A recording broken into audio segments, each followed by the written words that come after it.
آج ظالم پھنکار رہا ہے کالے ناک کی طرح اور مظلوم سسک رہا ہے، مظلوم سسک رہا ہے۔ ایک دن تو آئے گا، وہ کب آئے گا؟ اذا وقعت الواقعہ لیس لوقعتها کاذبہ خافضۃ رافعہ اذا رجت الارض رجا وبست الجبال بسا فکانت ہباء منبثا وکنتم ازواجا ثلاثا۔ آئے گا آئے گا اذا زلزلت الارض زلزالها واخرجت الارض اثقالها وقال الانسان ما لها۔ وہ دن آئے گا آئے گا اذا السماء انفطرت واذا الكواكب انتثرت واذا البحار فجرت واذا القبور بعثرت۔ اللہ کی قسم وہ آئے گا، وہ آئے گا۔ اذا الشمس كورت واذا النجوم انكدرت واذا الجبال سيرت واذا العشار عطلت واذا الوحوش حشرت واذا البحار سجرت واذا النفوس زوجت واذا الموءودة سئلت بأي ذنب قتلت واذا الصحف نشرت واذا السماء كشطت واذا الجحيم سعرت واذا الجنة ازلفت۔ یہ دن ہے، یہ آئے گا، کھرا کھوٹا الگ ہوگا۔ یہاں تو یزید تخت پر ہے اور حسین کا سر نیزے پر ہے، اور یہاں ابن زیاد غرا رہا ہے، اور میرے نبی کی بیٹی زینب پھٹی چادر کے ساتھ آنسوؤں کی لڑیوں کے ساتھ گھسیٹی جا رہی ہے۔ خبیب سولی پہ لٹک رہا ہے اور قریش مکہ نیزوں سے چھید رہے ہیں۔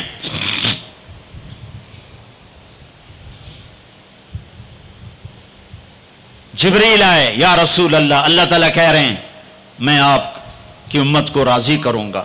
الان قرۃ عینی، اپنا کام پورا کرو ملک الموت، اور اے میری امت ایک نماز نہ چھوڑنا، اور ایک غریبوں پہ رحم کرنا، رحم کرنا، رحم کرنا۔ میرے بھائیو، اللہ نے طاقت دی ہے، جھک جاؤ جھک جاؤ جھک جاؤ۔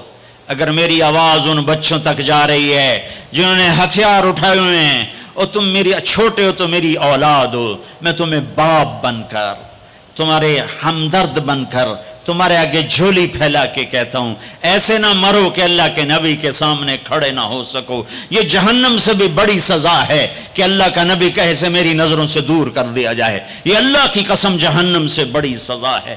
ایسے نہ مرو کہ ہتھکڑیاں لگ چکی ہوں، ایسے نہ مرو کہ بیڑیاں پڑ چکی ہوں۔ آ جاؤ آ جاؤ، آج ہم سب مل کر توبہ کرتے ہیں۔ کوئی چوری کرنے والا ہے، کوئی ڈاکہ ڈالنے والا ہے، کوئی اغوا کرنے والا ہے، کوئی قتل کرنے والا ہے، کوئی زنا والا ہے، کوئی شراب والا ہے، کوئی سود والا ہے، کوئی ناچنے والی ہے، کوئی بے پرد ہے، کوئی ماں باپ کا نافرمان ہے۔ آج جمعہ ہے، جمعہ گزر گیا ہے، پہلا عشرہ ختم، دوسرا عشرہ شروع ہو گیا۔ اللہ کی رحمتوں کے در کھلے ہوئے ہیں، جنت کے دروازے کھل چکے ہیں، جہنم کے بند ہو چکے ہیں، شیطان قید ہو چکا ہے۔ اللہ کا عرش پہلے آسمان پر ہے، اور اللہ روزانہ کہہ رہا ہے کوئی توبہ والا ہے تو آ جائے، کوئی توبہ والا ہے تو آ جائے۔ ایک آدمی نے 99 قتل کیے بنی اسرائیل میں، پھر ایک عبادت گزار سے پوچھا 99 قتل ہو چکے ہیں، توبہ ہوگی کہ نہیں ہوگی؟ انہوں نے کہا اسے بھی قتل کر دیا۔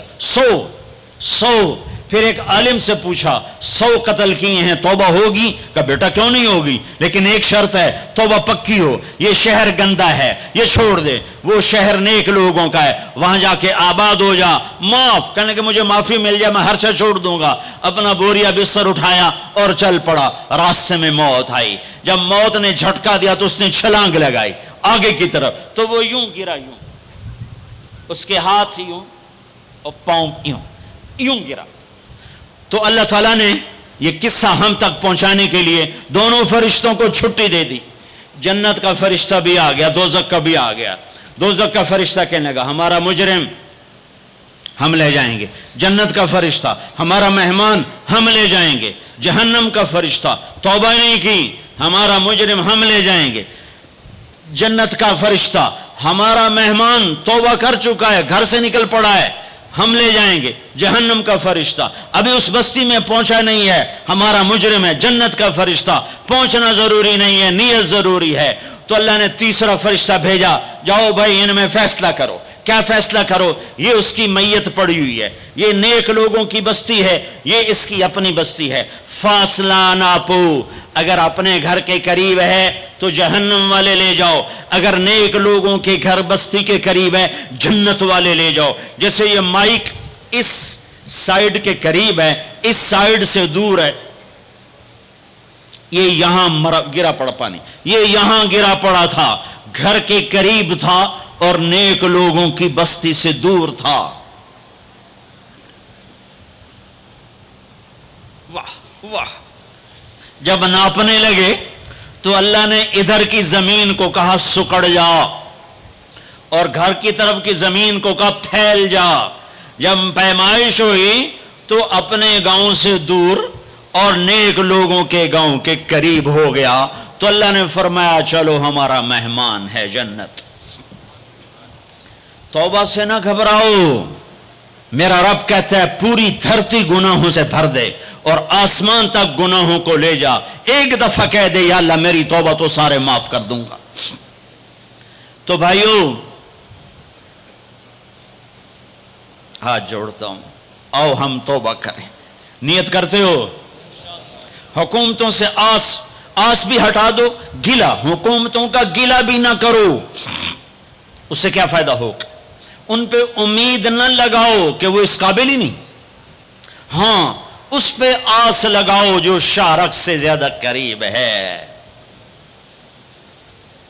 اس کو وسیلہ بناؤ جس کا وسیلہ رب موڑتا نہیں، کلمے کا جز بنایا ہوا ہے۔ معراج پہ جب آپ گئے تو آپ نے پوچھا یا اللہ ابراہیم آپ کے خلیل، موسیٰ آپ کے کلیم، داؤد کے لیے لوہا نرم، سلیمان کے لیے ہوا تابع اور عیسیٰ کے لیے مردہ زندہ، تو میرے لیے کیا ہے؟ تو اللہ تعالیٰ نے فرمایا اولیس قد آتیتک افضل من ذلک کل، اے میرے حبیب واہ تیرے لیے سب سے اعلیٰ سب سے اعلیٰ سب سے اعلیٰ کیا؟ یا اللہ کیا؟ کہ وہ یہ ہے کہ اللہ ذکرت الا ذکرت معی، قیامت تک تیرا میرا نام اکٹھا رہے گا، جدا نہیں ہو سکتا۔ جیسے تیرے رب کا نام باقی ہے، تیرے نبی کا نام بھی باقی رہے گا، تیری نسل کا نام بھی باقی رہے گا، تیرا حسب نسب بھی باقی رہے گا۔ کسی کا نسب، میرے بھائی نے بڑے محنت کر کے انگریزوں کے دور کی کاپیاں ہماری جو زمینوں کی تھیں نکلوائیں تو 16 پشتیں 14 پشتیں نکلیں، آگے کوئی شاید ہو سکتا ہے آگے ہندو ہوں، آگے کوئی نہیں نکلی، وہ میں نے لٹکایا اور ان کو یاد کر کر کر اللہ کی قسم میں 16 نام یاد نہیں کر سکا، اپنے پیو دادے کے 16 نام یاد نہیں کر سکا، لیکن میرے رب نے اپنے حبیب کی ہر ادا کو باقی رکھنا ہے، زندہ رکھنا ہے، کتابوں میں بھی، سینے میں بھی، زندگیوں میں بھی۔ میرے نبی کا نسب مجھے بڑا یاد ہے، بلکہ میں نے یہ سنانا کیوں شروع کیا؟ ہمارے سندھ پنجاب میں مراسی ہوتے ہیں زمینداروں کے، جو آ کر جھوٹی تعریفیں کرتے ہیں، جھوٹی تعریف، ادھر سائیں سائیں کرتے ہیں، ادھر سردار صاحب، ادھر سائیں صاحب، اور ساری جھوٹی تعریفیں کر کے پھر وہ پیسے لے کے جاتے ہیں اور اپنا گندم لے کے جاتے ہیں۔ ابھی گندم ہوئی تو مزدوروں کو گندم ملی نہیں تھے کہ مراسی پہلے آ گیا جی ساڑھا حصہ پہلے، اور کوئی کام نہیں سوائے جھوٹی تعریفیں۔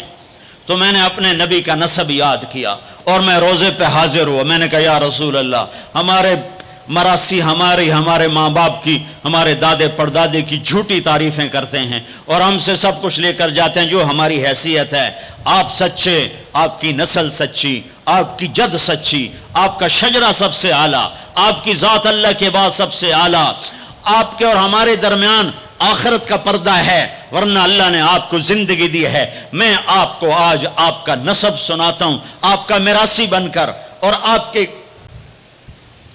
گھر کا سائل بن کر۔